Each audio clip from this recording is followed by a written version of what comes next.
மாவட்டம் ஜோலார்பேட்டை ரயில் நிலையத்தில் பெங்களூரு செல்லும் சொர்ணா விரைவு ரயிலில் திடீரென தீ விபத்து ஏற்பட்டது. ரயிலின் 2 பெட்டிகள் முழுவதுமாக எரிந்து நாசமாகின. ரயிலில் பயணிகள் ஏறாததால் பெரும் அசம்பாவிதம் தவிர்க்கப்பட்டது. ரயிலில் தீப்பிடித்த சம்பவம் ஜோலார்பேட்டை பகுதியில் பரபரப்பு ஏற்படுத்தியது.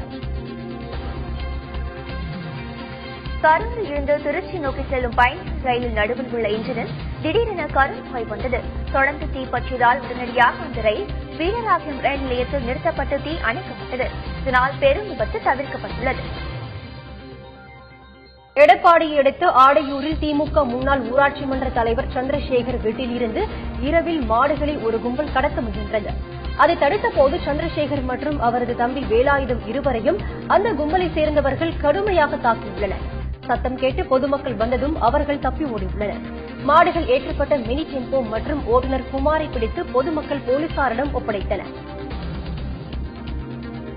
சென்னை டி நகரில் பகுதியில் பெரம்பலூர் என்ற பூ வியாபாரி 2 நாட்களுக்கு முன்னர் வெட்டி படுகொலை செய்யப்பட்டார். இது தொடர்பாக பாண்டிபஜார் காவல்துறையினர் 3 தனிப்படை அமைத்து விசாரணை மேற்கொண்டு வந்தனர். இந்நிலையில் இந்த கொலை தொடர்பாக மதுரையில் இன்று பெரம்பலூரின் சித்தப்பா அய்யனார் உள்ளிட்ட 4 பேர் கைது செய்யப்பட்டுள்ளனர்.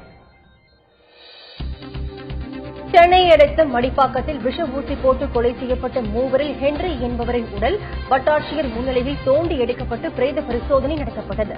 சென்னை ஈஞ்சம்பாக்கத்தை சேர்ந்த ஸ்டீபன் என்பவர் அவருடைய மைத்துனர் ஜான் பிலோமின், ஸ்ரீதர், ஹென்றி ஆகிய 3 பேரை கடந்த ஆண்டு விஷ ஊசி போட்டு கொலை செய்தார். இந்த வழக்கில் ஸ்டீபன் உள்ளிட்ட 4 பேர் கைது செய்யப்பட்டுள்ளனர். திருச்செந்தூர் அருகே வைகுண்ட சுவாமி அவதாரபதியில் திருஏடு வாசிப்பு விழா நடைபெற்றது. கடந்த 20ஆம் தேதி தொடங்கி நடைபெற்று வரும் இந்த விழாவில் முகப்படிப்பு உள்ளிட்ட நிகழ்ச்சிகள் நடைபெற்று வந்தன. இதனிடையே விரதம் இருந்து வந்த பக்தர்கள் சிலர் விழாவின் ஒரு பகுதியாக கொதிக்கும் எண்ணெயில் வெறும் கையால் அப்பம் சுட்டு சுவாமிக்கு வைத்து வழிபட்டனர்.